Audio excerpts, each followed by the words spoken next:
Out of the gate, JT, we're rolling today. It's a Mendoza Monday. I got to that first, didn't I? I got to it before the draft. Mendoza Monday, brought to you by the DeCastroverde Law Group. Oh, yeah. The brothers win. Brotherswin.com. Hopefully Mendoza wins. And we'll have a perfect tie-in for years with the DeCastroverde Law Group. And Fernando Mendoza, who I saw last night again, shook his hand, said hello. He is a big young man. I'm telling you, that guy is a big guy. I saw him walking next to Jackson Powers Johnson and Kirk Cousins at the Raiders Gala last night. And if you didn't know it was Fernando, you would have thought he was an offensive lineman. The guy is a monster. Welcome in, everybody. Welcome to this Monday. I am off after today till after Memorial Day. So we got one show coming up here tomorrow. I'm honored to be a part again. I think for over 10 years now, maybe 11 years, Coaches vs. Cancer with Lon Kruger. I'll be helping them out as they raise money for the American Cancer Society, one of the proudest associations I've had in this city. It's Coaches vs. Cancer, period. It's been life-changing as we try to stop cancer. We've all been affected by cancer, maybe someone currently now, maybe someone who passed on. Someone in their fight. We have to stop cancer. We have to.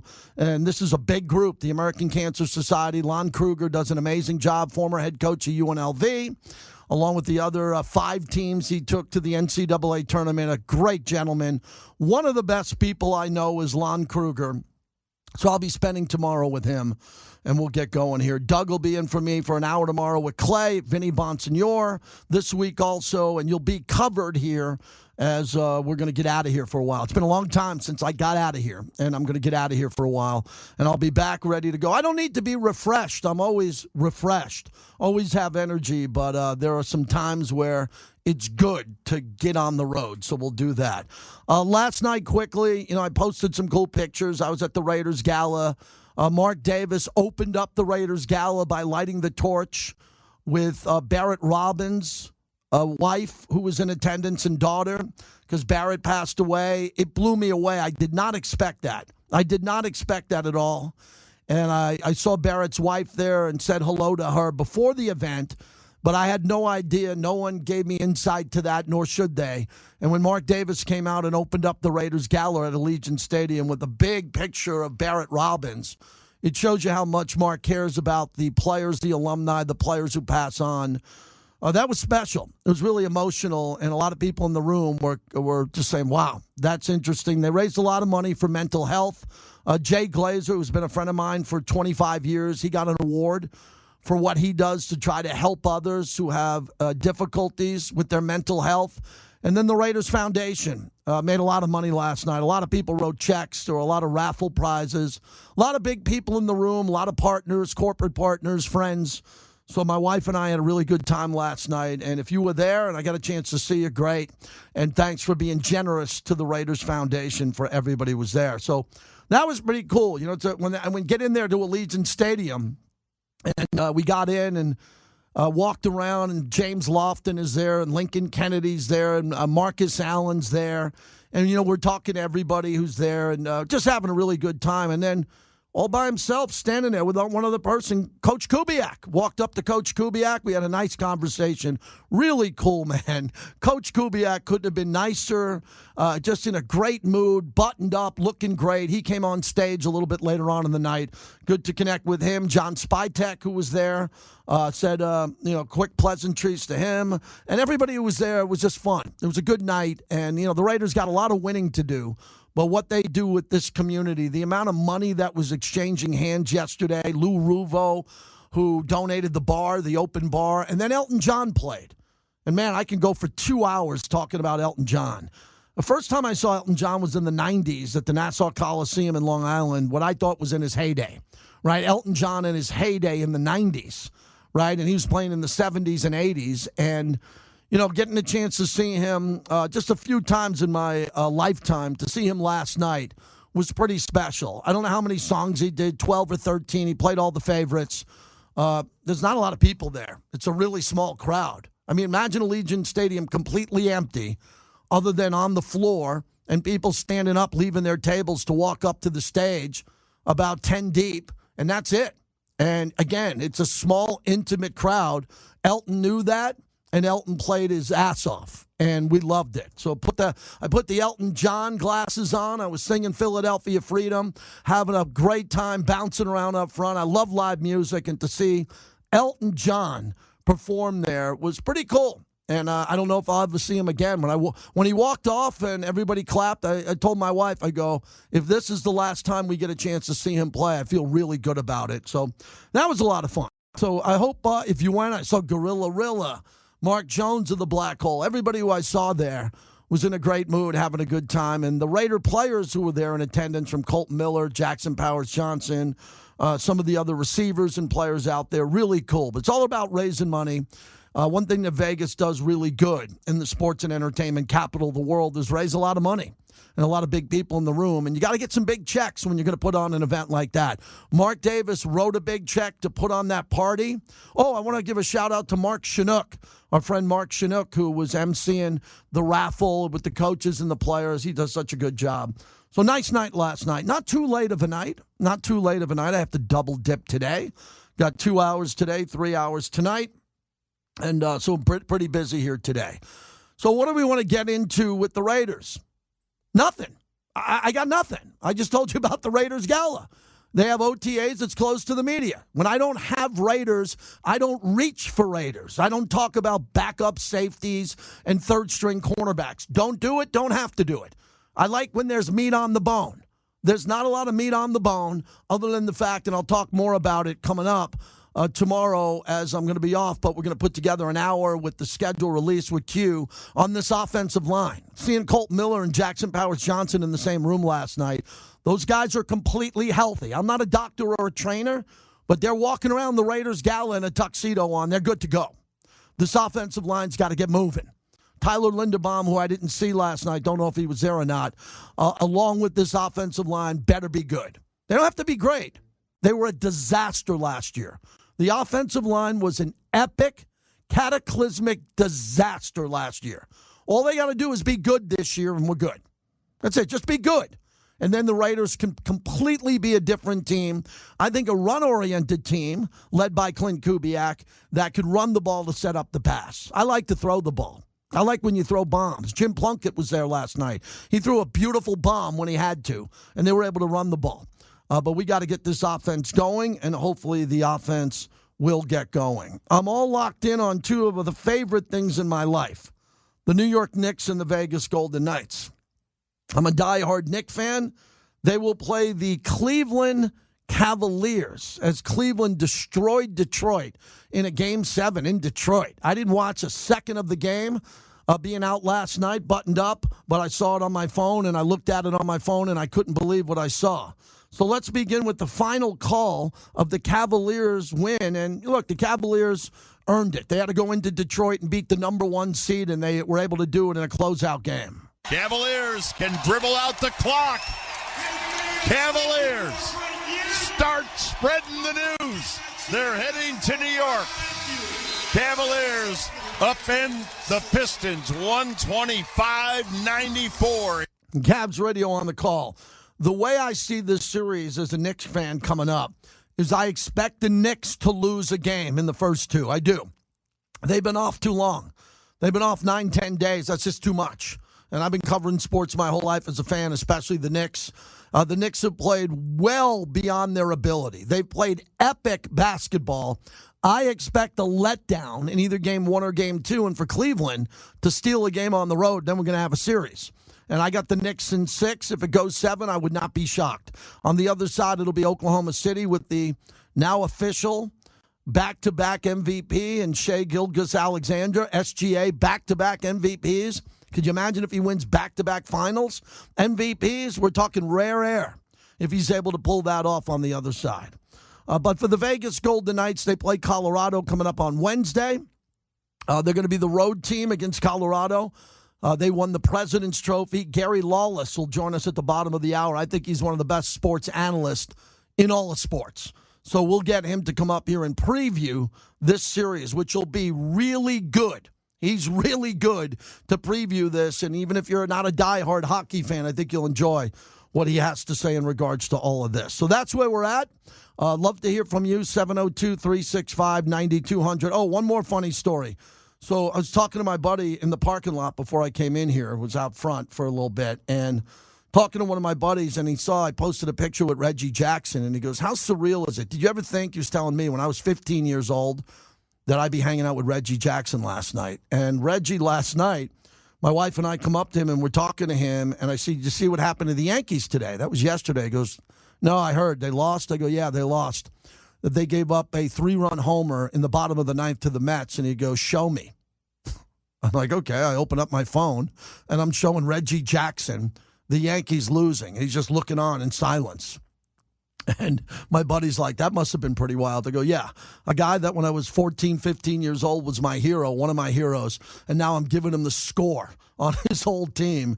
It was great to see Reggie Jackson last night, who just loves everything about the Raiders, Mark Davis, and Allegiant Stadium. Also, happy birthday to Mark Davis today.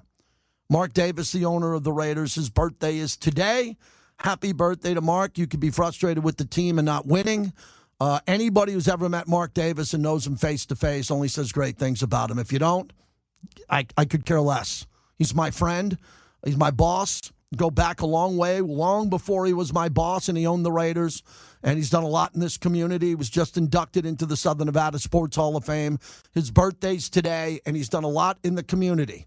And if all he's got to do is win one Super Bowl, and I hope he does it, with all the help he's given to the Canton, Ohio Pro Football Hall of Fame, he personally bought all the rings for the families who didn't get a ring. That was Mark, not the Hall of Fame, not other owners. That was Mark Davis, right? And all the good that he has done. If you have a problem with him hiring and firing coaches, I get it. I talk about people as friends and people before I talk about their sports results. But I think he knows the Raiders got to get moving here. Raiders got to get winning. And it's been a bumpy ride. It's been really rough since the Raiders have come to Vegas to win games. Their galas are 5-star. Their training camps are 5 stars. Their halftime entertainment is 5 stars. The food at the stadium, the appearances, everything they do is at the top of sports. But you got to win. A lot of people don't care until you win, and I understand that. I'm a season ticket holder. I want to win. But you got to separate things and wish people well, and you got to hope that people who are good people get what they want. And Mark's been trying hard to turn this thing around, really hard. He's taken a major step back to let other people here do more. And now it's time for Tom Brady and John Spytek and Clint Kubiak and the players to step up and win football games. There's only so much you can do before the players have to go out and go win the games. Also, good to see Max Crosby and Rachel last night also. A lot of name dropping today, but that was pretty cool at the event last night. Q was there. We had a lot of fun talking and catching up, and Q had a really good idea about the Battle of the Bay. I'm not going to mention it. It's his idea, not mine. But wow, it got me. It got me, my eyebrows moving, going, really? Yeah. So I'll let Q tell you about that along the way. And then other than that, let's get this hockey town moving. I think I did a pretty good job the last 2 weeks waking this up. Sally Gong, who's a legendary philanthropist in this town, and Michael Gong of the South Point, they came up to me and said, we love your Golden Knight videos. And I said, oh, boy, I hope not. I'm embarrassed by them. She says, no, you got me excited. You got me excited. And if I can get Sally Gong excited with my Golden Knight videos, I'll keep them going. We'll have the great Gary Lawless at the bottom of the hour. Also, Jason Sobol from the Golf Channel at the top of the hour, because we have a new winner on the PGA Tour. And I couldn't believe this. Ree ended up winning. Did you know him? Not many people did. I think it's an unbelievable storyline, and we'll get to that a little bit later on in the show. All right, let me get with Chris in West Oakland. He's my leadoff hitter whenever he is available. Chris, thanks for starting us off on this Mendoza Monday. Hey, JT. Yeah, I figured I'd get in since you're taking a well-deserved vacation. By the way, happy birthday to Mark Davis. And Mark Davis would be the first to tell you he's been a little disappointed with what's going on with the Raiders since he's been the owner and he wants to win. But as a human being, a philanthropist, nobody does a better job in professional sports, in my opinion, of taking care of families and ex-players and people that are close to him. So Well, obviously we want to get it right on the field. Happy birthday to Mark Davis. By all intents and purposes, as you know better than I do, the man just seems like a great human being. So, secondly, I'm with you. I don't have anything to really talk about the Raiders right now, JT. It's just the time of year I don't care about. I called for one reason and one reason only today. I know you got to be excited about your New York Knicks. They've been playing as good as anybody in the NBA playoffs. If Cleveland can steal a game, which you're right, as well as the Knicks were playing, the last thing you want to do is take a week to 10 days off. Unless they steal a game and the Knicks are rusty horse, I see this series being 5 games, maybe even less. I just think Cleveland, I'll give you an example. Charles Barkley was right. The Detroit Pistons were the worst number 1 seed in the history of the NBA playoffs. The fact that they won 60 games shows you the regular season is now as worthless in the NBA as it's ever been. That being said, I like the Knicks. I'm going to go in 5, possibly 6. However, the real NBA championship is going to go on in the Western Conference. As good, much what was the Knicks have played, I just don't see anybody in the Eastern Conference being to take out San Antonio. Chris, I got to run. Your phone's breaking up. Sorry about that. We got most of that in, but we got a bad phone line. Not your fault. That happens here in 2026, but appreciate you starting us off, and thanks for the Knicks call there, and I'm assuming you're going to go OKC on the next side, and thanks for the birthday mention for Mark Davis as we open it up. 702-365-9200 as we get going here. Anything in sports. We're back to being a sports talk show here, heading into Memorial Day and coming out of it until the Raiders really ramp it up. There will be some news coming out of OTAs, I'm assuming, and when we get that, you'll hear it here first on the flagship. Mike in Staten, Italy. Mikey coming off the Preakness and a pretty good weekend. I don't know about that MMA card, that Ronda Rousey scam, 17 seconds garbage. I'm happy you didn't convince me to watch that crap. Well, I tried, JT. Listen, we all knew that was going to happen. She is world class to any female out there. She grabs a hold of your arm, it's over. But JT, my big question to you is, when the Raiders win a Super Bowl under his guidance, and what he's done for the state of Nevada, more importantly, with the Vegas Raiders coming there. They're the ones that got the Golden Knights to come, baseball and basketball. Obviously, there's been a downturn in gambling in Vegas because of the Supreme Court opening it up to all the other states. Davis single-handedly saved Vegas. You got a Super Bowl. You're getting another Super Bowl back. You had the draft. But, JT, can Vegas get into a rotation now every 4 years for the draft? Listen, I understand Pittsburgh and Minnesota, but nobody does a better event than Vegas for that. But, JT, the Knicks, this was the best thing in the world. All the little bumps and bruises, we heard reports of them fighting yesterday, pushing and shoving that the plays had to get broken up yesterday in practice. I think they're going to be just fine. Load management works when you're sweeping everybody. I have the Knicks winning in 5. I want no part of Game 6 in Cleveland because then anything can happen Game 7. JT, one last thing. Does the NFL really want us to believe it was just luck that the Kansas City Chiefs get Week 5 bye and just so happens that they're projecting Mahomes to come back in Week 6? They gave him the short part of their schedule, the first 4 or 5 games until he gets back. I have a real problem with this schedule. I have a real problem with the slap in the face that the Raiders, with the greatest stadium in the world, the greatest atmosphere, don't get a Thursday night, a Sunday night, or a Monday night game. JT, you have a great night. Yeah, thank you, Mikey. Appreciate it. I'm not pissed off about the Raiders' schedule. I'm not shocked by it. I'm surprised. I'm surprised with the Raiders' schedule, and talking to people yesterday about it. They're going to play every Sunday. That's the best thing that could happen to the Raiders. The players and the staff, that would be the coaches, the trainers, the guys and gals in the locker room, and the players, is that they're playing every Sunday. No quirkiness to the schedule. You're going to have a lot of rest. You're only playing on Sundays. You should be good to go. Having a bye week in Week 13 does suck. There's nothing good out of a Week 13 bye. The only way we've been able to spin that is by saying if they're in the hunt, if they are in the hunt, which means they play better than expected, they have a better season than we expect, which would be fun, then they'll go into the bye week and they'll really have an opportunity with the schedule to do something and make a playoff run. And that could happen. Remember, just a couple of years ago, the Washington Commanders went from 4 wins to the NFC Championship game. The Patriots last year went from 4 wins to the Super Bowl.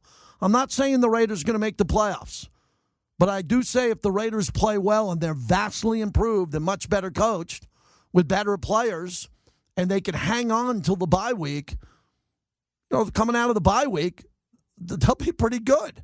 Now, Clay, the way this schedule is a gauntlet in October, I'm not optimistic. I'm not optimistic that they're going to be in it at the bye week. I'd like them to, and I'm rooting for them, but if you look at the gauntlet and the toughest October schedule, not only in Raider history, but in this NFL upcoming season, you got to be really, really optimistic to think that they're going to be taking a bye in Week 13 and making a playoff run. Yeah, could you imagine Week 13 after that gauntlet? There's something to play for.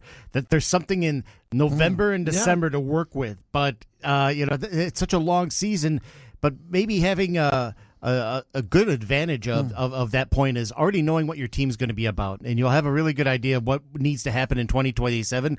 But you know what? If people are out there trying to figure out, when do you start Fernando over Kirk, and traditionally, find it after the bye week. There's no way you can wait until this year for the bye week. So by then, I think you'll have a very good understanding of how Cousins and Mendoza fit with Kubiak's offense, and hopefully by Week 13, of course, perhaps even by Week 4, this offensive line will have the chemistry necessary to be successful. Yeah, it's a good point. I was listening to Q the other day as I was driving home or running around, and he was interviewing someone, and they were talking about Mendoza, the best part to bring him out, or they were discussing that coming off the bye week, that would be the time to bring about Mendoza. I could not disagree more. But I respect everyone's opinion. They might be right. That could be completely right. Here's what I think about Mendoza. This is going to be a really fresh, hot, spicy Doritos hot take. Year one, when you're taking number 1 overall, you play, right? I'm going to get some Herm Edwards sound coming up. You play. So week one or the year one, you're not very good. Andrew Luck, John Elway, Peyton Manning, whoever it was, they had a rough year one. But guess what? Year two, they already played year one. They went through the bumps and bruises. Year 2 wasn't year 1. We're going to start Mendoza in year 2 and waste a whole year with him? No way in hell that's happening. Mendoza needs to play. He's the number 1 pick overall. He doesn't have to start week 1, 2, 3, or 4. No, not at all. The only way he doesn't start is if Cousins lights this league up on fire. And I would be okay. I completely would evolve with that discussion. But if the Raiders are a 500 or sub-500 team, you get Mendoza out there so he does get sacked, and he does throw interceptions, and he does make mistakes. So next year when he's a starter, we don't have to start year 2 as year 1. What are we thinking? This guy's got to go through the tough road. The tough road is this upcoming season. And I don't think you want to hold him back till week 14. Season's over. Done. Season's done. And he's going to play what? He's going to play some games down the stretch that don't matter as much? We're going to feel good about that? No, he's got to play in games that matter early in the season. That could make or break the Raiders season. If he loses those games, we will have his back because we know that rookie quarterbacks are going to lose some games. They're going to lose a game or two. They're going to throw a pick six. They're going to have a strip sack fumble that they're going to lose the ball. It's okay. But at least he's out there playing. That's what I believe. We'll see what happens. No one knows. No one has any idea of what's going to happen. Great to see our team from Constellation Brands and Modelo last night. Modelo, the fighting spirit of winning. And what Modelo does for us, they do everything. They are back with us thanks to the entire Modelo team, proud partner of our show. When we come back at the bottom of the hour, Gary Lawless from the VGK broadcast team. This will be good. We get Gary on about once a month, and Gary knocks it out of the park. He'll tell you exactly what Vegas needs to do as an underdog to beat Colorado. This is a heavyweight fight. This is Ali Frazier in their prime. These are two teams in their prime with All-Star and Olympians everywhere. And we got to hope the Vegas Golden Knights advance. And the final seconds tick off. A save at the horn for Hart. And no, they blow the whistle with 1 second left. Now they let the final second off the clock. The game is over, and the series is over. The Golden Knights beat the Ducks 5-1 today. And in 6 games, they win the first ever Anaheim-Vegas playoff series. Oh, that was beautiful. All those Duck fans chirping, just like the Utah Mammoth fans chirping how the Golden Knights were older and they were so fast and they were going to run down the Golden Knights. Yeah. His partner, that's Tanduva. His partner's the great Gary Lawless, kind enough to join us for a few minutes. And, you know, Gary, I think we talked about this in the preseason. This is the standard. The standard of this team is conference finals with an opportunity to play for the Cup. How's the team looking right now, in your opinion? Yeah, this is the 5th time in 9 seasons that the Golden Knights have made it to the Final Four.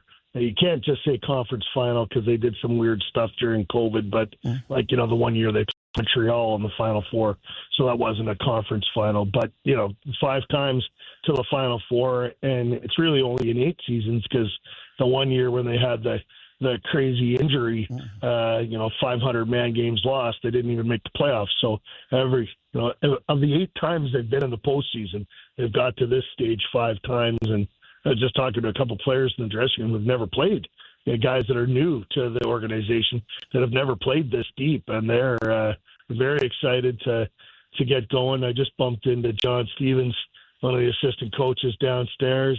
He just come off the ice after practice, and he had said, enough already. Let's get going.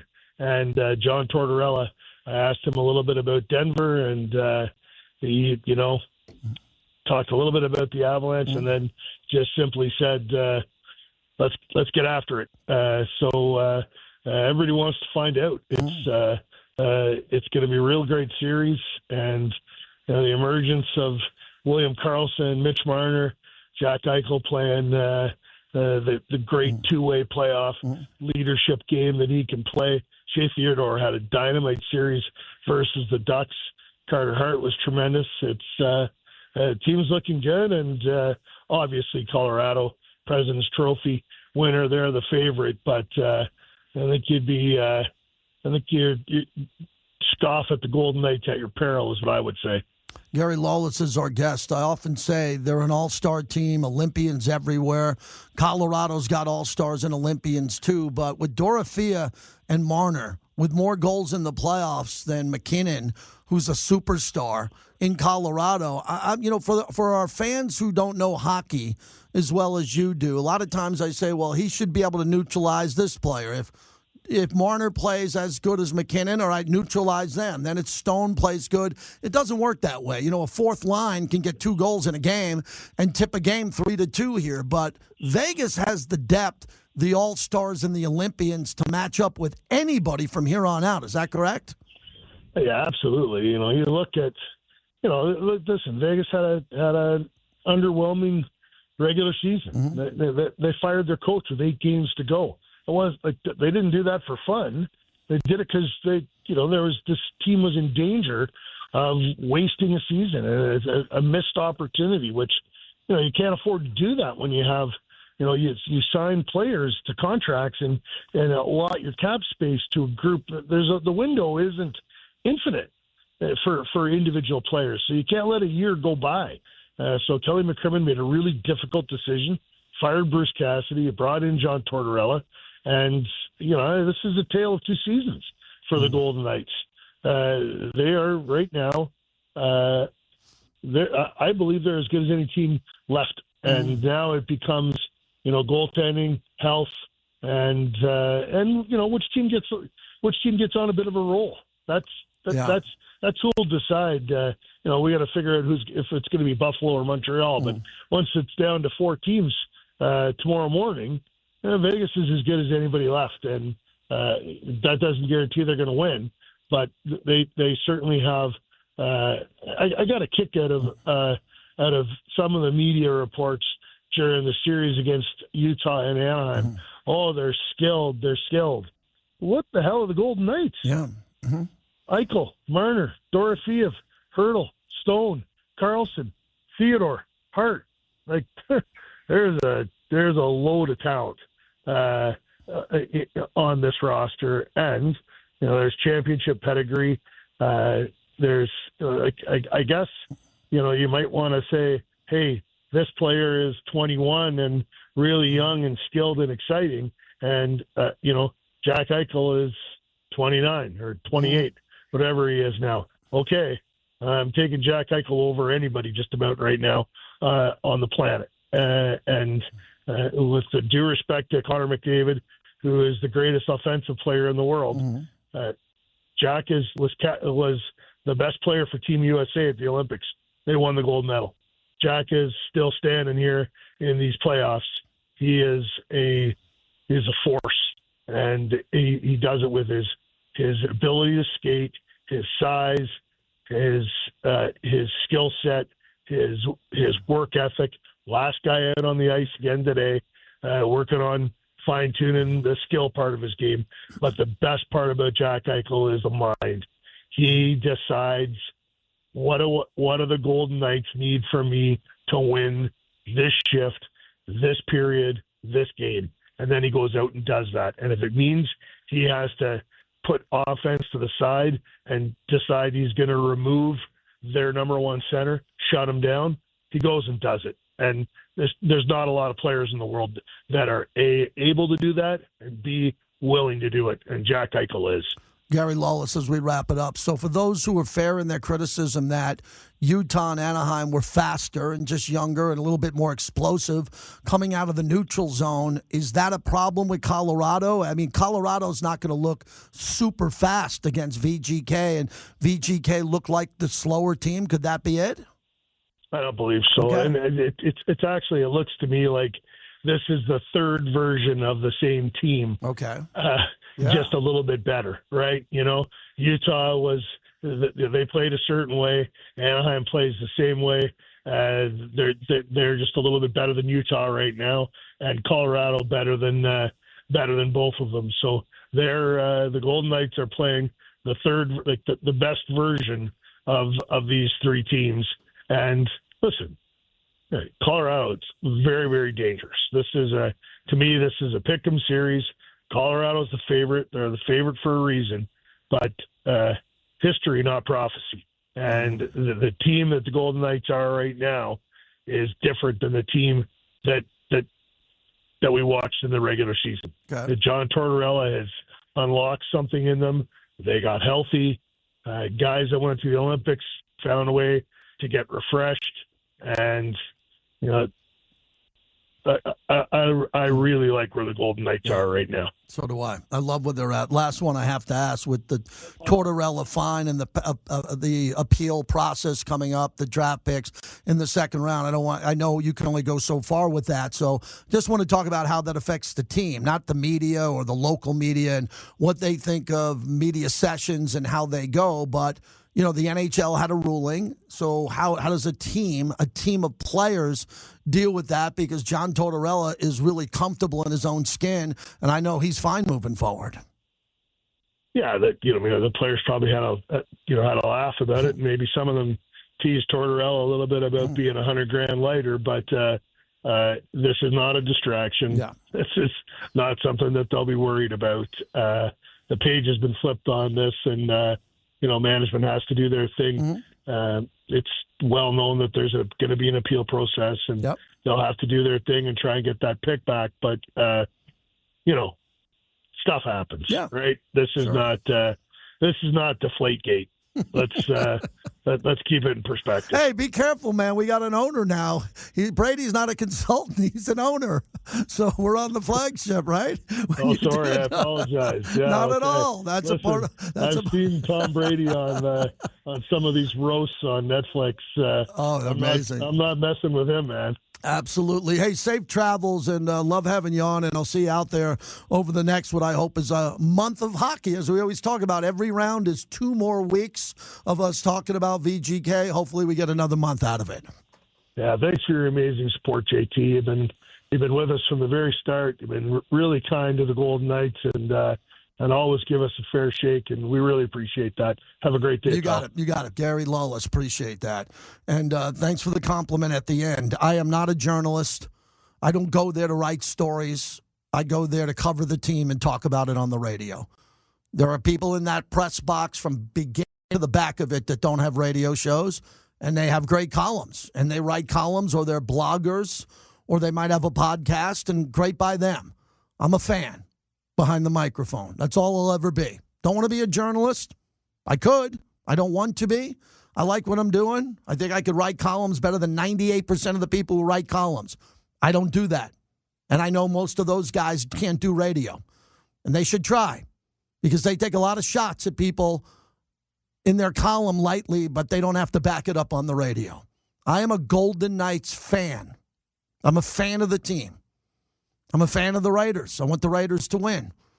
You know, am I pro Raiders? Absolutely. Okay? Am I pro Knicks? There's a difference. I'm a bloviator behind a microphone. I talk for a living, and sometimes I get it right, sometimes I get it wrong. 702-365-9200. In my dream world, and we're nowhere near it, dream world, if I were king for a day, I would have this town paying attention to hockey. I would. I would have this town on fire every day talking hockey. And it's not there. It's nowhere near where it needs to be. It's not disappointing. Gary just said, hey, thanks for giving us a fair shake, and you support the team. Yeah, and there's a lot of other people in this building that support the team. But around town, it's a quiet hockey town when it comes to the media. And for those who criticize Vegas as a sports town, I get it. You know, we haven't been doing this a long time. But you got the Raiders, one of the legendary franchises in sports history here. It's been bumpy, but a lot of good people covering the team. The hockey team's going to be coming up on 9-10 years. Hopefully a couple of Stanley Cup appearances. Baseball's coming to town. We're not the baseball flagship. And when we get to other sports, boxing, MMA, UFC, rodeo, sport, golf, sport, we're pretty good. Got a lot of good people covering sports in this town. Thanks again to Gary Lawless. That opens up a phone line. We should never have an open phone line. 702-365-9200 if you want to get through. We'll get to the other side of it. It's Buffalo. Buffalo's playing tonight against Montreal. There's a lot at stake there. Canada advancing to the Final Four with Montreal, an original six team. And Buffalo, a city that's really been cursed in sports history. You think you have it bad in your city? You don't have it like Buffalo. You don't have it like the Buffalo Bills and the Sabres. Their NBA team got ripped out of there, too. Buffalo's been waiting a long time for this. I hope they win tonight. and the Sabres advance. My dream scenario would be Buffalo versus Vegas in the Stanley Cup final. How great would that be? I mean, that would be incredible to see overall. And very quickly, Clay, I saw you kind of get a chuckle when Mikey called in earlier, talked about Detroit. Detroit. How does that basketball team not show up at home in a game of that magnitude? I didn't watch it. I saw the box score and some highlights this morning. Could it be that they're just worn out? They played hard all year. They only have one really big scorer in Cade Cunningham. What happened? That's it. That's it. They don't have the personnel around Cade to actually go and play with another team that has two elite players or more. They surround themselves with just one great guy, and I think the regular season is one in which, hey, there's a lot of teams that can go and get 50, 60 regular season wins and really be fugazi in the playoffs. The one thing about the Pistons is that they play good defense, so there's a good structure there. Yeah. But they need to find shooters, and they may need to look at other contracts and say we got to give up on a couple guys. I agree. I think they're going to have to. But they were one seed. They were one seed in the Eastern Conference. That's not easy to do with the likes of the Celtics, the Knicks, the Cavs, and they came up short there. Thanks to Gary Lawless as we talk hockey, brought to you by Boyd Gaming. 10 properties here in the Valley, the local casino partner of the Silver and Black. Boyd Gaming, proud partner of our show, always bet on black. Jason Sobol at the top of the hour will do a little quick golf hit, golf hit on what happened at the PGA Championship, which is pretty cool. I'm going to be on a golf trip over the next couple of days, starting tomorrow. I'd like to put it in the fairway. I've been getting off the tee really good. It's those wedges from 20 to 30 yards in, my nemesis. Got to get a lesson. Anybody out there that can get me a 20 to 30 accurate wedge shot? Welcome back to the JT the Brick Show, brought to you by Modelo Especial, the new #1 beer in the U.S. Shotgun snap. He's looking down the middle. There's some pressure. He's gobbled up and sacked again. Crosby cleaned up the hit. Laulu first through. Herbert tried to sneak up the middle. And Crosby with his second half sack of the ball game, his second sack today. Jason Horowitz on the call. Saw Max last night. Max looked to be in a great spot. He was there for Jay Glazer. Jay Glazer from the NFL on Fox got an award from Mark Davis and the Raiders for his impact in trying to help others who are struggling with mental health. And Max came up there and supported Jay. It was a really good night. A really good night. I've known Jay when I started at Fox Sports Radio in 2001. Jay was working at Fox, and he was on the radio with me all the time. And then we became friends. And my mentor who passed away, he was good friends. And both Jay and I spoke at the funeral of Andrew Ashwood. He spoke and I spoke. And we were tied through that. And I don't get a chance to see him often, but saw him there last night. Very proud to know Jay Glazer and the fight he's been through and how he's helping others. And I think the same could be said about Max Crosby. I think Max's sobriety is a real big teaching moment. And now he has the Max Crosby Foundation coming up later this summer. I'll be the MC for that event for Max, and very proud to be associated with that because I know that Max cares, right? Max cares about others, and Max is back. I want to play this soundbite on Good Morning Football of Herm Edwards. We had Herm on about a month or so ago, and he's always a good guest, and he was asked about Mendoza and when he should be ready to play. Fernando. He playing right now. He's starting over Kirk Cousins? He's right now. I'm putting him out there. No marination? He don't need marination. He need to go play. Would you be afraid that it might hurt him too early, Coach? We picked the wrong guy. When you pick a quarterback, the first thing you realize when you pick a quarterback, he better be a mentally tough guy. Regardless if you play him his first year, second year, you got to be tough to play this position. Mentally tough. You have to have that. Look, they've done their homework on this guy, and for me, look, if you're a Raider fan, he gives you hope. Yeah. And by the way, the Raiders, and I grew up, up north, and when the Raiders were in Oakland, when they were the real Raiders. Yeah. The Raiders need to be relevant in the National Football League.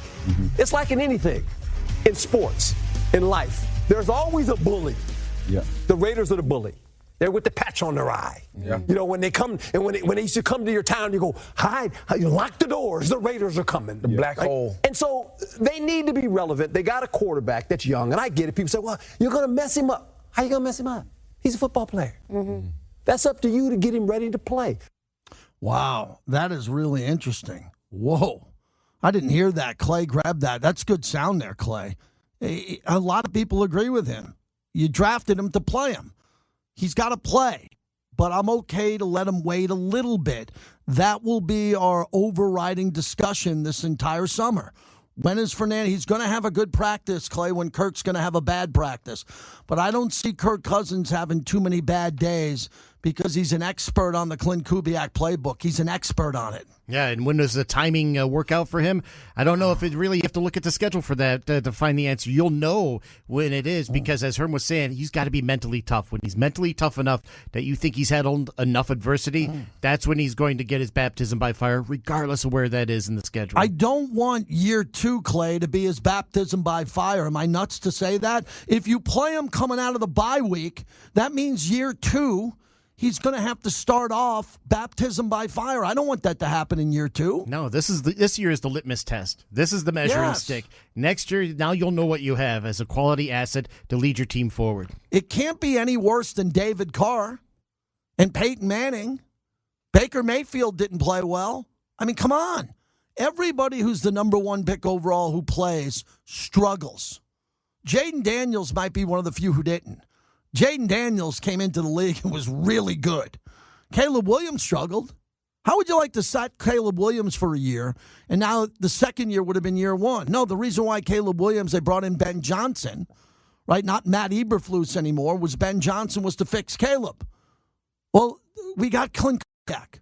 We got our Ben Johnson. Oh, yeah, I talked to Coach Kubiak last night. He's our Ben Johnson and could be better. could be better, man. Clint Kubiak could have been a coach 5 years ago with the way these young coaches are getting jobs now in the league. So we have a new coach now who's very cerebral, not going to talk a lot, not going to look to win the press conference, just do his job and do a nice job. And let the guy coach. I was telling my son that this morning. I talked about seeing Coach last night and all this. I think all the fans, leave him alone. Leave him alone. I mean, you're used to being so aggressive with our coaches. You hear this to everybody? You're used to being so aggressive with our coaches. In their face, screaming at them. Oh, my God, every time they're on Facebook, you put in the comments, fire the coach. Can we stop? Can we act like freaking adults? Can we root for our coach and not trash him in the Raider mentions on YouTube and say, you suck? Really? We said that to Antonio Pierce and Pete Carroll? All they wanted to do was win. They couldn't win. All right, but you don't have to say they suck. You can kind of get behind your coach. And if the coach don't make it, the coach don't make it. This coach is going to make it.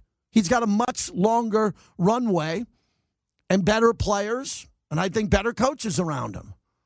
Well, man, we live in this society now where everybody wants to comment on everything. Only time I ever say anything to a fan or a troll is when they say something heinous or rude to me first. And I stand up because I don't see them in person. They don't exist. They're like ghosts. Leave the coach alone. Let the coach coach. Let him coach the team. He's going to win some games. He's going to lose a few. Might lose more. But get behind the coach. You're a Raider fan. Give crap to Sean Payton. Give crap to Jim Harbaugh. Go on their message boards and go after those coaches. Be more productive with your time and get behind your freaking team.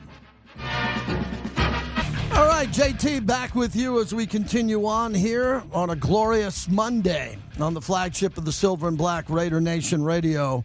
You know, it's always great to talk to Jason Sobol, who joins me all the time from Sirius XM and their golf coverage, one of the best reporters and hosts out there, coming off the PGA Championship. And, Jason, thanks for doing this. I want to get to Aaron Rea, what you thought about him heading into the PGA tournament. I guess 290-1, really a big long shot. Should we have seen him coming over the last couple of months? Yeah, JT, good to be with you. No, we probably shouldn't have seen Aaron Rea coming. We should have seen him winning the PGA. Obviously, like you mentioned, a big long shot. We never look that far down the board, especially considering the fact that the two best players in the world, Scottie Scheffler and Rory McIlroy, had combined to win 4 of the last 5 majors. So you're never really looking for a long shot at the biggest events. But am I surprised by it? I am not. This is a guy who we've seen over the last handful of years just continue to get better and better. And the hallmark for Rai, what Rai is known for and what he's going to continue to be known for moving forward is that it's the hardest working guy in professional golf. And I have said this for a long time, even without the results. I know it sounds almost cliche after a guy wins a golf tournament, go, man, that guy's just outworking everybody. There are stories from yesterday, Xander Schauffele saying at the Scottish Open a few years ago that he went to go putt late at night with his caddy, thought it would be fun. And Aaron Rai is out there actually working on his game, and he's trying to do that. Paul Waring, another professional, said one night he was out there at the bar. He was having a Guinness late on a Wednesday night before the Irish Open. And Aaron Rai is out there working. So he toasted him every time he made a putt. He said afterwards, you know what? Maybe there's something to it. Maybe he's outworking me, and maybe there's a reason why he's a major champion and I'm not. You know, I love that about work ethic. I think athletes at the highest level, from Tom Brady to LeBron James, every sport, hockey players especially, that's great. But I also like when every single person says he's a better human being. I mean, look, there hasn't been a lot of villains in golf, but now with Live Golf and Bryson and Phil and Rahm's trying to win and all this, and then you see a guy like Aaron Rai and everybody's saying the nicest guy, his wife's a golfer. Everyone loves him. Share with me some stories about how nice of a guy he is as he preps so hard at his craft. I'll start with a personal one. I was doing all the post-round interviews for Sirius XM PGA Championship Radio throughout the entire week, and Aaron came over to speak with us, after the third round, and, shook my hand like most of the players do and says hi to me, and afterwards, most of the players just go, hey, thanks, kind of walk away. Aaron came up to me, looked me in the eye, shook my hand, said, "Thank you for doing that. I appreciate it." And then went to my producer and shook her hand and said, "Thank you so much. I really appreciate it." No other player had done that. And look, they don't have to do that. That's not part of the equation. And, I don't need to be thanked for everything. But that's kind of the guy he is. Another story that came out yesterday, Ludwig Oberg was his playing partner. And if you had asked me at the beginning of the day, quite frankly, which one of those players I thought might win, it would have been Ludwig. Ludwig's the guy with the pedigree. Ludwig's the guy that hits it further. He's got maybe the prettiest swing in all of professional golf. And he's the guy that has kind of the earmarks of being a superstar.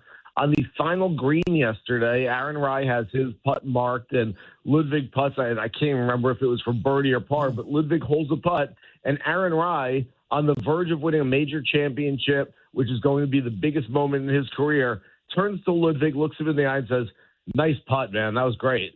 And it's like, dude, you're about to win a major championship. I'm putting out to finish in 9th place or whatever it is. Don't worry about me, but even just saying nice putt to me and not just that, nice putt, man. Just really looked me in the eye and said, "Hey, great play and nice putt." That's just the kind of guy he is. And that's why, again, you won't see a single player say they don't like Aaron Rai or they're not happy he won. This is a guy that has everybody's respect. Jason Sobol's our guest, Sirius XM PGA Tour Radio. So totally different because I want to get back to the tournament. Do we need to know about more rivalries and good guys and bad guys? Because everybody's kind of a nice guy. They're golfers, all right? They're not hockey players dropping the gloves. They're not MMA fighters. Do you cover that part of the story when someone like Patrick Reed's out there and we know that people don't like Patrick Reed, but I root for him because he's a Ryder Cup player, and I root for Americans sometimes over the Euros to win these majors here, and then we get this great guy who's the first golfer from Great Britain to win in over 100 years, and I'm not looking to trash him. I just want to know more about him, and everything's perfect with this guy. It makes me want to root for him, even though I'd rather root for Ryder Cup American golfers. Yeah, I get it. Look, golf is better. I've said this for years. Golf is better when we have players who inspire passion, whether it's, I love that guy. He's on my TV. I'm not getting up for the next 9 holes because I want to watch how he plays, or I can't stand that guy. I'm going to watch him because I want to root against him. And right now, you're right. There are a lot of players that don't inspire passion. I mean, this isn't the NFL. This isn't, hey, I'm a Raiders fan, and when the Raiders are on, that's my team, and I'm yelling at the TV. And if they're playing the Chiefs especially, or if I even see a guy in a Chiefs shirt, I'm going to tell them what I think of that shirt. So, we don't worry about inspiring passion in other sports. But, yeah, we need it in golf. I think we're going to get a little bit of it back as LIV starts to dissolve a little. Brooks Koepka, who really at this point in his career isn't much of a villain, but at least he's a little polarizing. He's back on the PGA Tour. Patrick Reed is very polarizing. He will be back on the PGA Tour at the end of this season, starting in late August, early September. Bryson DeChambeau certainly has some of that in him. John Rahm will have some of that. Quite frankly, as many guys playing LIV golf who might come back, could come back to the PGA Tour at some point, those guys are all going to be very polarizing. Even the nice guys, even the guys that everybody liked. If a Charles Howell III came back to play the PGA Tour, people would be against him and be rooting against him playing well because he played on LIV golf for a few years. So I think that's where we kind of get that polarization and that hero versus villain kind of thing. Jason Sobol, as we wrap it up, what a great insider, great analyst, great reporter. So I grew up right next to Bethpage Black. So when I grew up, I knew degree of difficulty. I knew that U.S. Open golf courses that grew heavy rough were going to be tougher than the Bob Hope out in Palm Springs where guys are shooting 29 under after 4 rounds. I like difficulty. And I had a guest on Sunday on Mad Dog Sports Radio when we were talking about, some of the guys might whine a bit. It felt whiny on Friday, Saturday, like pin placements. It's tough. It's supposed to be tough. Tell me about that course and what you compare it to, because it looked like a U.S. Open test. And Brandel Chambly, who I really respect a lot, on live said after the round, he goes, this was one of the greatest tests of golf that he's ever seen. Was it that difficult as you were walking it? Well, first of all, JT, you grew up near Bethpage. You want to know tough? I grew up 20 minutes further east. We had to go play Brentwood, the Muni, and the Hood, where they didn't even put rakes by the bunkers because the neighborhood kids were beating each other up with them. So that's tough right there. That is tough. Long Island boys. Secondly, yeah, absolutely. Suffolk County, too. There you go. But I will tell you, though, that look, I go back and forth on this because, quite frankly, if we ask players, what did you think of the golf course? What did you think of the setup? And they say every time, I loved it. It was terrific. It was one of my favorites I've ever seen. We're not getting the unvarnished truth from them. And so I don't want them to hide what they really feel, but it's really hard when they give us the truth. And Rory McIlroy is so good. Whether he's playing poorly, whether he's playing well, he tells us exactly what's on his mind. And he did again this past week on multiple occasions. And then everyone says, well, he's kind of whining a little bit. He doesn't like the setup. Well, at some point, if I'm Rory McIlroy, I'm going to say, well, you know what? If every time I give my full, honest version of the truth, everyone calls me out for whining and not liking something, well, maybe I won't tell you the truth anymore. And I think we have to be very careful about calling out the players who are being honest about what they think of golf courses and setups and conditions. Jason Sobol. So we have a Masters winner in Rory. We just see an unbelievable PGA. Give us the rest of the major calendar here because Scotty's not running away and hiding. And it just seemed like Scotty was really struggling to go flag hunting. He wasn't flag hunting. There was a lot of shots, 30 feet away. You're not going to make that putt. You're going to two-putt.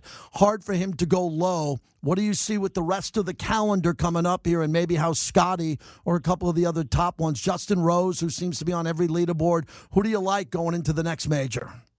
Yeah, well, speaking of Long Island, they're going back to Shinnecock, where neither of us were allowed to go play when we were growing up on Long Island. They'll be there for the U.S. Open. Should be a really tough test. And Scotty Scheffler will indeed be the story next month as he tries to become the seventh player, joining Rory McIlroy to join that exclusive career Grand Slam club. And look, I agree with you.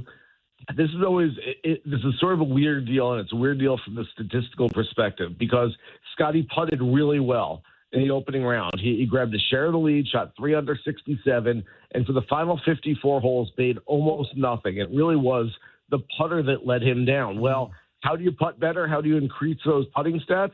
Well, like you said, hit the ball closer to the hole, and you're going to make more 5-footers than 30-footers, and it's going to look like the putter's a whole lot better if the rest of your game is good as well. So it all kind of has to happen in concert. All that said, I don't think Scotty Scheffler is too far away. He had 3 straight second-place finishes coming into this past week. Just finished a little bit further down the board this one, but he was not that far off, and I am very interested to see what he does at Shinnecock. He will turn 30, by the way, that Sunday afternoon, the final round, chasing the career slam on Father's Day, now a father of 2 after his second kid was born just about a month ago. Last time I was at Shinnecock, they had a fire hose and they were spraying down the par 3 because it was baked, and Rick Goosen and them are hitting balls right to the middle of the green, and they were bouncing like ping pong balls off, and I was like, oh boy, you can't even land a shot.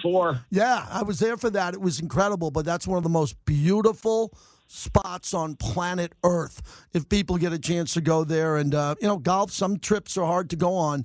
That's great, especially for the tri-state area. I'm happy we made that Long Island connection, my friend. I always look forward to having you on again. Absolutely. Me too. Thanks for having me. You got it. Jason Sobol from Sirius XM PGA Tour Radio. Really enjoyed that interview. I know I got golfers who are watching and listening. Play golf. You're a grown-ass man. You're a grown-ass man. You better have golf clubs in your trunk. You better be playing golf with your buddies. What the hell are you doing if you're not playing golf with your friends? Every once in a while, you're going to have to get invited to a golf tournament, a charity event. You got to be able to swing. Got to get better. It is the most frustrating but great sport to play if you start to make adjustments and get better. Man, it is a hard sport. It is really, really hard to get good at golf. My youngest son, who's in the chat right now, my young gun, is just drilling the ball. I mean, just hitting 3 irons. Just the sound of his shots are great.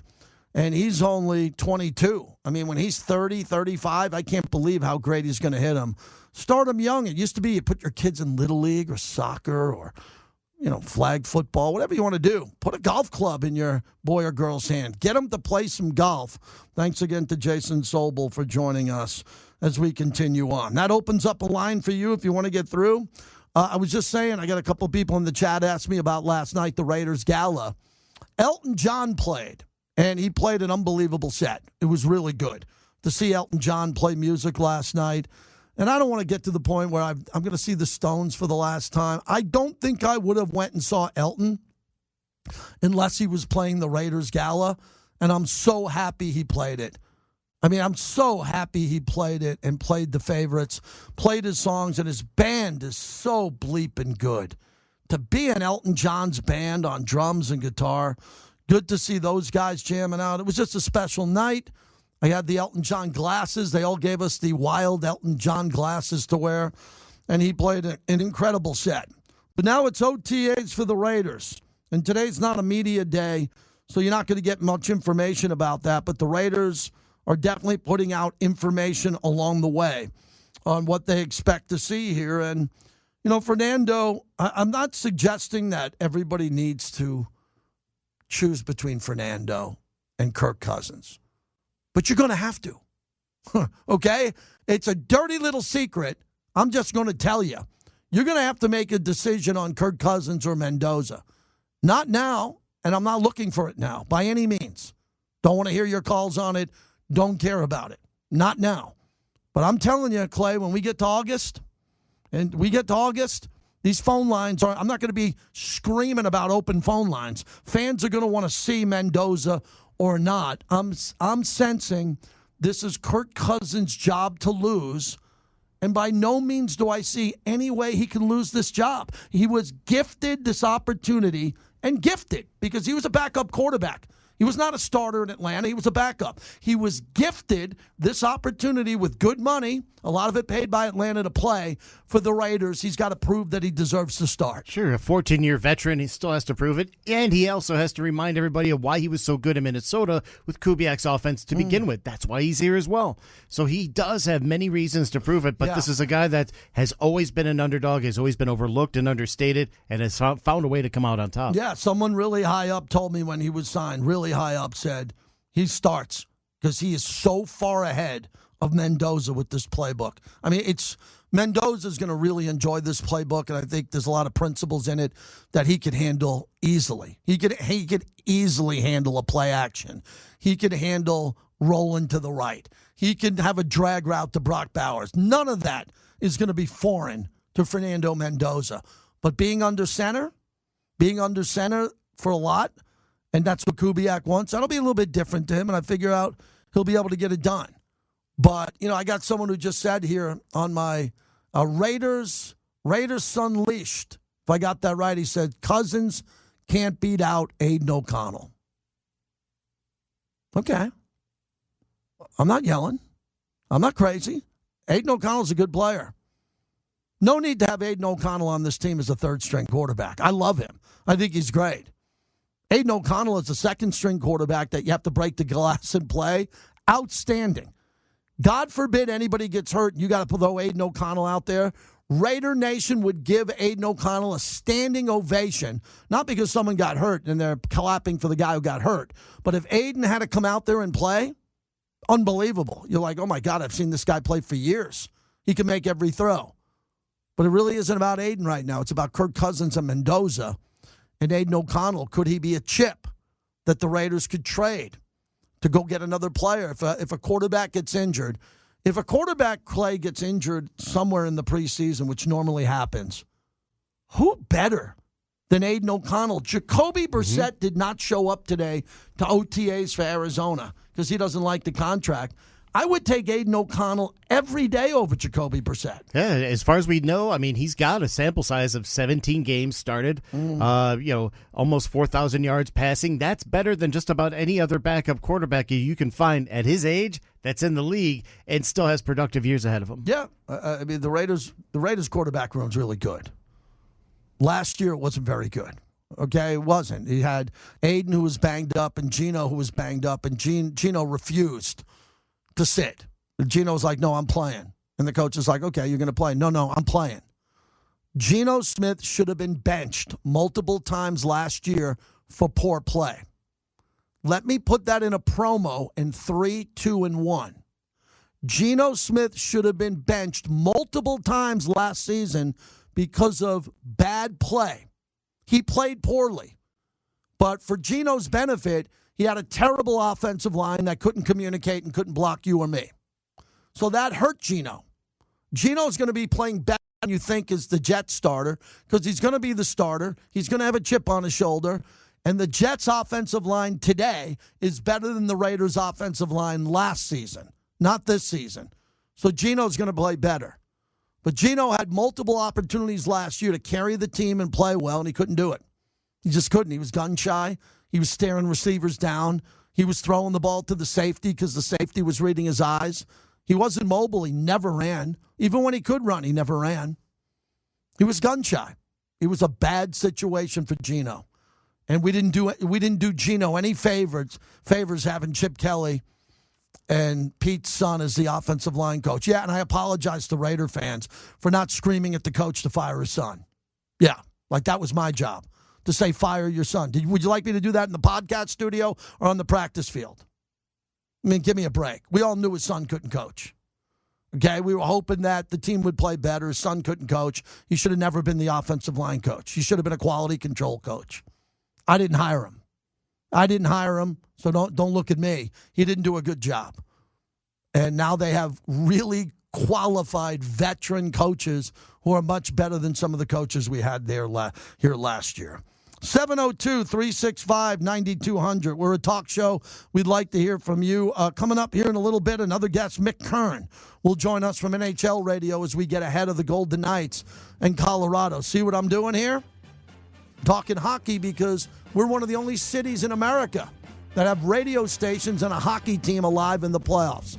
So we're going to do our job there. Thanks to all the bricklayers. Please subscribe to our YouTube channel for free. JT the Brick on YouTube for free. It's right there. Just click on. You'll get all the reels. You'll get all the quick videos. It's all right there. Welcome back to the JT the Brick Show, brought to you by M Resort Spa and Casino, the official hotel of the Las Vegas Raiders. Just holding the puck, the clock runs out. Somebody call the Undertaker. The Buffalo Sabres are far from dead. They're alive. They're alive. And they're going to Game 7 in Buffalo. Oh, that's Buffalo Radio on the call. The Sabres. JT back with you as I'm pivoting to some hockey talk, and I'll do that until the Vegas Golden Knights are eliminated from postseason play. I think this is a luxury that we have in Vegas, and we still have a team alive and a team that can win the Stanley Cup. I think the whole city's got to gravitate behind this. This has got to be whatever. If this is for our Vegas audience, we got a big national audience. More people listen to us outside of Vegas than Vegas, obviously. But the people here in Vegas, I have a job to do. We're here, and we got to get these fans going. So you're going to get the Canadiens and the Sabres tonight in a Game 7 as we welcome in a really good friend and guest of the show. Mick Kern joins us from NHL Radio, and we had Gary Lawless on in the first hour of the show. Mick, I want to begin that last Sabres victory. They just slaughtered the Canadiens after they made adjustments in the second and third. Did you see enough for the Sabres on the road to think that tonight they should be a heavy favorite and win in advance? I have no idea, JT. This has been a weird series. When you think a team has the momentum, they don't. I'll put it this way. Montreal has yet to lose 2 games in a row in the playoffs. So is there a pattern there? The goaltending has been good for Montreal. Dobers looked like maybe he was tired. Buffalo doesn't know who their goalie is. It's like bullpen by committee. I really don't know. I would think I'd give Buffalo momentum, but then Montreal goes into Buffalo, and Buffalo has a terrible home record this year. I don't think home ice has mattered in the playoffs this year.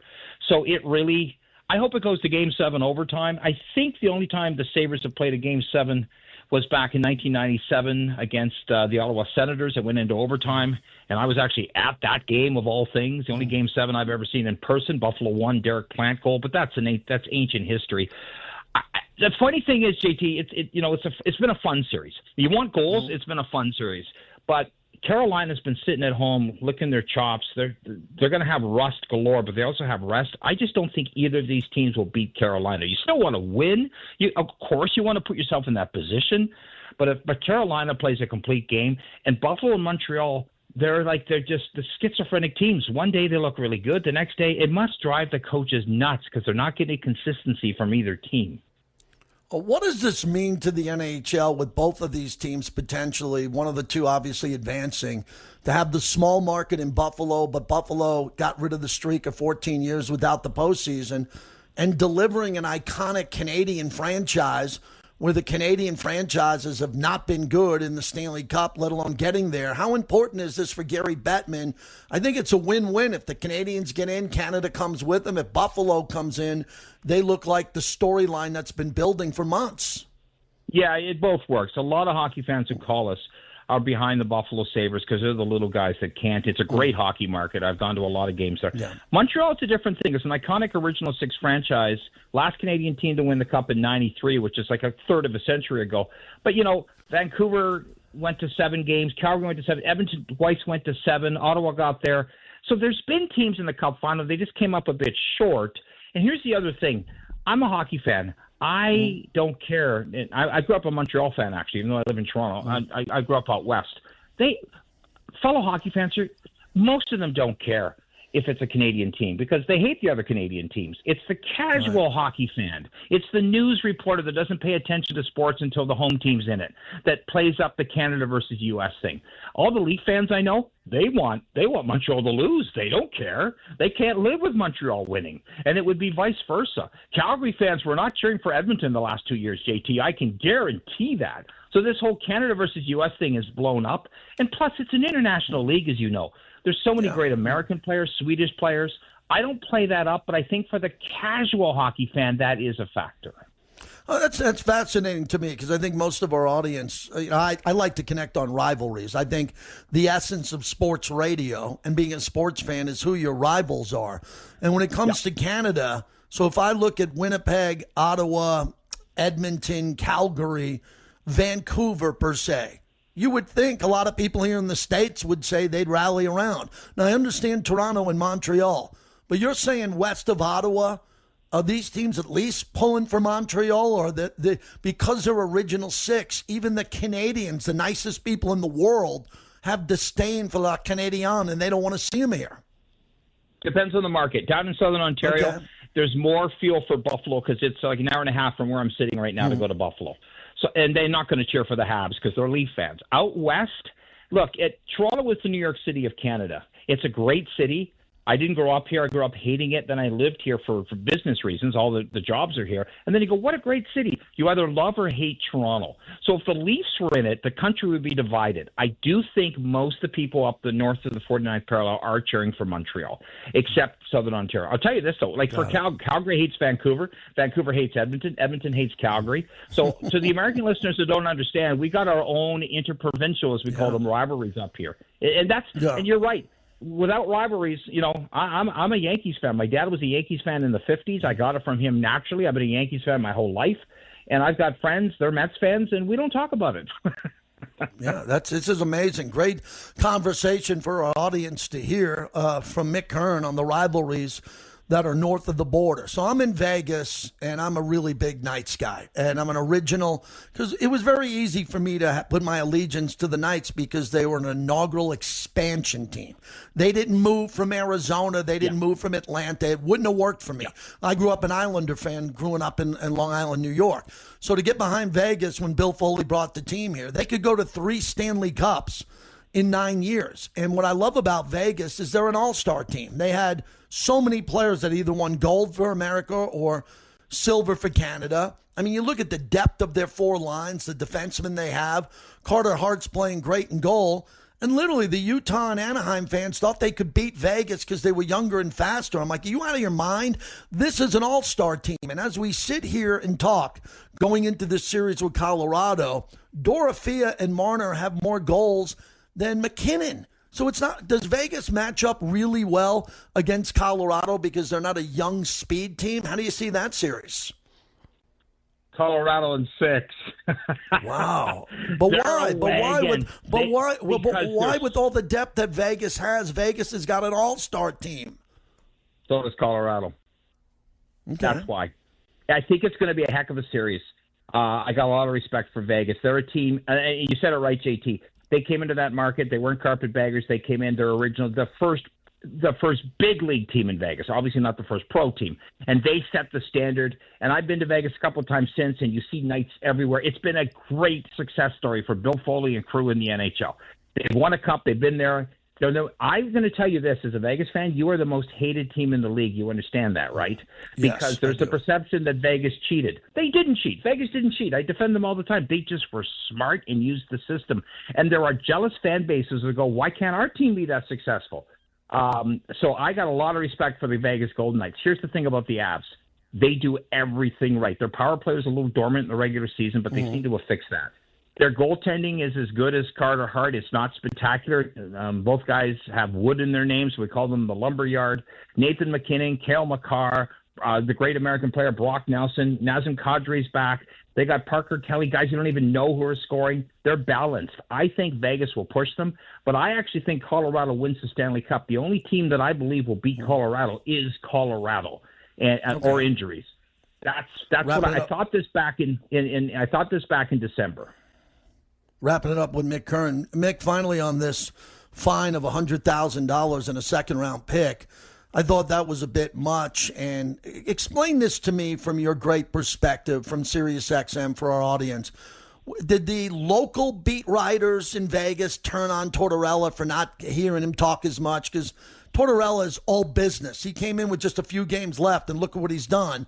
They wanted to get out of Anaheim and get a flight because they have they shut the airport down early. They only sent a guy out. What's the real story? How could the NHL come down so quickly in less than 24 hours, even though Vegas was maybe playing some games and some shenanigans with the media, and do that in 24 hours with a second-round pick and a $100,000 fine? $100,000 fine is nothing. You know that. It's a slap in the wrist. The team would probably pay it for him. It's a second-round pick that made my eyes bulge. I'm with you on that, JT. I wouldn't be surprised if they appeal it and they rescind it or they lower it. I think they wanted to shoot, a shot across the bow. Vegas have done this before, even before. Well, at least they danced around this even before Torts got there. And it's their way of saying, we set the rules. Our media partners, the big TV networks, we need them, especially the American, the coverage. You have to be available. You could have left the next day. You wrapped up the series. You had lots of time. I think that's a convenient excuse by the Golden Knights. I think the second round is too punitive, but it got everybody's attention. You know this, JT. All the other teams said, okay, we get it. And I've heard people say, on Twitter, the great rational universe, that how could you do this, you stupid reporters? You know what? This is how most people consume this. The media partners pay a lot of money. You can dance the dance to the questions for a few minutes. I don't think Vegas will do that again. But I think they'll probably – my feeling is they'll rescind the second, but it got everyone's attention, JT. It did, no doubt about it. Thanks, Mick. Appreciate you. Hopefully we can talk to you during the finals in a couple of weeks. Really appreciate your content. Thanks so much. Anytime, JT. Thanks. Thank you. That's good hockey talk. We had 2 hockey guests today. Someone go out and buy a lottery ticket. I don't think that's ever been done in the history of Vegas. 2 today because we want this team to win and hopefully give you the coverage that you expect. Mick Kern does a nice job at NHL Radio. And when it comes to the Tortorella fine, the money is not the big deal. It's the draft pick. And I would think that they'll get the pick back on an appeal overall. When it comes to speaking to the media, look, that's your job. You got to speak to the media. The question is some of the media wanting more than what the limit Tortorella's giving them? I don't know. I'm not there in the scrum. That's a topic for Vince Sapienza, Clay, on your show in the morning there, because Vince is in that scrum and he covers the team. Do you have any takeaway on just in sports in general that coaches have to speak to the media? They have to make players available in all major sports. I don't know the exact amount of time, but you got to follow the rules. It's a rule that you kind of wait on and depend on because there are stories that need to get filled. There's TV stations waiting to do those final clips. They need that audio, and especially if there's going to be a series where there's elongated absence, what sound do you have to carry on to the next game? So a lot of this goes into it, yeah. Yeah, Billy's up next. He's a big hockey fan, former hockey player in Vegas. So, Billy, before we go, big game tonight, Sabres-Canadiens. Is this an easy Buffalo win, or Montreal just doesn't lose back-to-back in the playoffs? It's not going to be easy. No way, Jose. But I see Buffalo coming on. They've got confidence. They're playing with, as Sullivan, the USA coach, would say, playing with American swagger. They're going to take it to the bank and go hit Westgate and make a bet.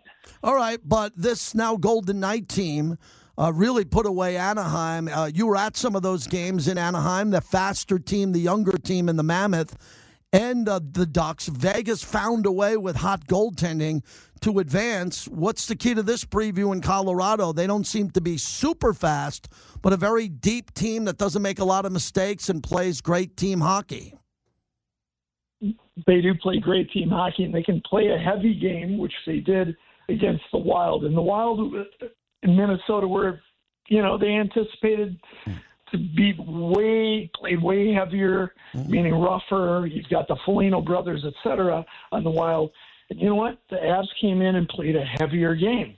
Now, we know from watching the Knights, they can't really play a heavy game. Their toughest guy, you've got two guys that really can play a heavy game, which is Kolasar and Dowd, and sometimes Barbashev, but that's not their game. So I would be looking at that. Let's see how the Avs come out and fire away and see how rough they can play with them. And then the Knights, is Stone coming back? We don't know. And, let's see if Marner can keep the pressure on as an unbelievable player. That Torts took him out of his shell and made him the superstar that he is now. Thank you. There he is, Billy Cancun. What a great hockey call. There's a hockey fan in town, a friend of mine. Get him on the radio. Yeah, sometimes my friends call in because they realize I'm out here on an island for 5 hours a day, 2 during the day, 3 at night. Nice to get a hockey call from a former hockey player. Now, he just mentioned that Vegas doesn't play, they don't play a physical game at the level that they should. They don't got big brawling guys like Reeves, who they had in the past. They don't really have a guy that could go in there and drop the gloves and fight compared to some of the other teams. You don't see that deep into the playoffs. No one wants to take penalties. No one wants to go in the box. It could be the difference in a game that could decide a playoff round of the Stanley Cup. But Vegas has got to be physical here. I love Vegas against Colorado because Vegas against the Mammoth and Anaheim, that was good hockey. And those teams were young. But they were the JV playing the varsity. Now you have 2 varsity teams, Vegas and Colorado. The varsity. 2 teams that are really good, coached well, legendary players, deep lines. I think Vegas has the advantage now with goaltending because we've seen before Colorado will pull a goalie or 2 out of field if they're not playing well. Vegas has just got to take the crowd out of the game in Colorado. That's going to be hard to do. That's a good hockey town in Denver. The Colorado Avalanche fans are used to brawling with the Detroit Red Wings back in the day. They know hockey. They're a better hockey town than Vegas, no debate. But they're not playing hockey town versus hockey town. We're playing the players versus the players, and hopefully that'll be enough. We hope it'll be enough. We'll see how that plays out. 702-365-9200 if you want to get in. Also a big topic today is when would you want to play Fernando Mendoza? Not from me, but I guess NFL media today is kind of going off on this topic here. So we do have something here that I want to play you in regards to something that just came out in regards to will Mendoza play sooner or later. This was, I think, Tim Hasselbeck, Mia Kimes. This just came down on ESPN. I think roughly halfway through the season, when they go on the road to play the Jets, would be what I would be targeting. And so that's week 8. Unfortunately for Mendoza, the gauntlet of teams that he would play after that would have some pretty good defenses. But you get about a month to be the starter, then have a bye week, to be able to just kind of evaluate things. I think that's the best scenario because I do think, they'll want Cousins to start the season, and Cousins will be prepared to come in and, have complete command of the offense right away. It would be good for Mendoza to see that. But I will maintain that it is always easier for a guy to get better playing than it is for a guy to watch a guy, play. And so I think ultimately at some point you've got to make the move, and that's why I think it's week 8. Yeah, it's a little bit unfortunate, I think, for timing purposes, that the beginning of the season, actually, you have some easier defenses than the end, as Tim alluded to. The Broncos, 2 times later in the year is not great. So I wouldn't be surprised if Raiders fans are a little bit disappointed and they want to see Mendoza earlier, and perhaps Kirk Cousins holds him off for a while. But I do think, I agree with Tim, ultimately we will see him, and frankly, I think earlier is better. Yeah, I agree. I agree that I think earlier is better for Mendoza. But the gauntlet, the games that, if you don't have them in, if you haven't played Mendoza by the New England game at New England, and that will be October 11th, you don't want to see him play against the Bills and the Rams at home. I would agree with that. So if you want to play him early and you just think he looks great in the preseason, he looks unbelievable at camp, he just completely outplayed Kirk Cousins, which is a possibility. Then you're going to play him early, and if he starts, he could beat the Dolphins. He could beat the Saints, maybe at the Chargers, the Chiefs. We don't know yet with Mahomes, but I think Mahomes will be back early in the season. And then at the Patriots, I'm not afraid to play him at the Patriots. Gino won last year at the Patriots. But after that, Bills and Rams, that's a gauntlet. The gauntlet for the Raiders is October. Chiefs at home on October 4th. At the Patriots, October 11th. Home against the Bills, October 18th. Home against the Rams, October 25th. As long as I've been doing this, coming on year 29, that is the toughest month of football I have ever seen the Raiders have to play in their current scenario. Not the teams that won the AFC Championship of the West when I started with the team, with Rich Gannon. Now, they played tough teams too.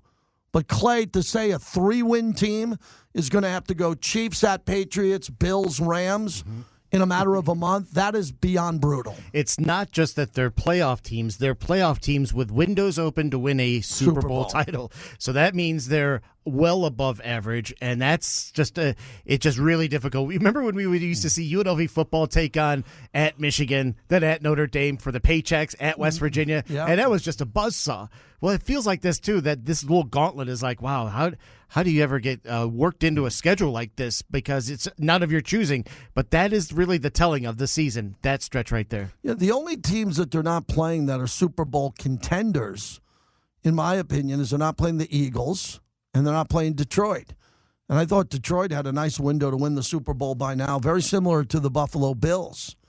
And they're playing the Bills. And the Rams are a Super Bowl favorite, right? And New England went to the Super Bowl. And a lot of people like Denver and the Chargers as Super Bowl contenders. Who's left in the entire league that the Raiders could play that's a Super Bowl contender? They're playing the entire AFC East. At New England, Buffalo at home, Miami at home, at the Jets. They're not playing Pittsburgh. Now, Baltimore, you could say. Baltimore last year was an 8-9 team, so I'm going to leave them out. They're not playing the Bengals. Jaguars, hey, let's not forget last year the Jaguars were 13-4. Okay, you want to talk about a team that did well. They're not playing the Jaguars.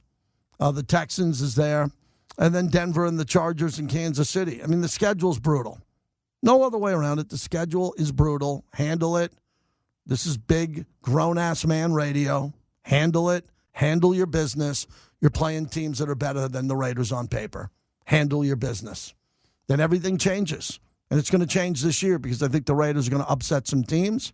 I think they're going to beat the easier teams they're supposed to beat.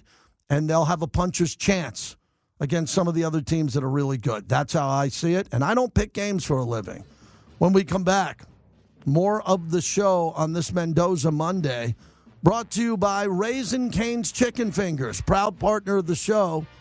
Whenever you have a Golden Knights game, with this weather, backyard, a party, go to Cane's. They'll handle your tailgate for the Vegas Golden Knights, along with UNLV football, Raider football. Raising Cane's Chicken Fingers, one love. JT, as we're wrapping it up, Q's coming up next. He always has a big show lined up for you. I will be back right after Memorial Day, on the Tuesday after Memorial Day, and we'll have great content along the way here on the flagship of the Silver and Black. Let's go out to Oakland. Paul, thanks for waiting. You're up next. Go ahead. Okay, we're talking about the quarterback, Cousins and Mendoza. Yes. why would we, if Cousins starts and stuff, why are we, if we're winning and stuff, why would we throw Mendoza in there if we're winning and going on a good roll and throw him in there? I don't think we will. I don't think they will put him in. If if Cousins is off to a really hot start, and he's 3-1, even 2-2, I wouldn't sit him as long as he can get the Raiders out of the gate with some wins. I think that Cousins can play. I have no problem with that. But if he doesn't win, you got to get Mendoza in quickly. If he doesn't win. Yeah, but you're talking about he's got to be here this fifth week, seventh week, or whatever to start. No, I didn't say that. No, I didn't say that. Tim Hasselbeck and Mia Kine said that. I played their sound. They're going to play him. I want to see him play. So the only reason I've made it clear on this show a lot, Paul, is that I'd like to see him start week 1. I don't think that'll happen. I think Coach Kubiak will have Cousins in. Cousins plays as long as he wins. He does. Awful. You're just such a bad call. I knew that. I could just tell by your tone, and we don't take F-bombs on terrestrial radio. I wish we didn't even take that call. That's all on me. That's on me. I'm not the guy who's going to tell you when Mendoza plays. The coach will tell maybe me that or someone else. I mean, it's going to be a big topic. That guy just flamed out trying to talk about it. Believe me, there'll be more flame-outs coming this summer on this topic, and it'll be Must Listen Radio because people are going to want to see Mendoza play, especially season ticket holders who are paying that much money for a ticket. They're going to want to see Mendoza play. And Cousins is going to have the reins as long as he wins. Not about playing well, it's about winning. Because we got a quarterback who's a rookie who needs to play. So Cousins wins, play as long as you want.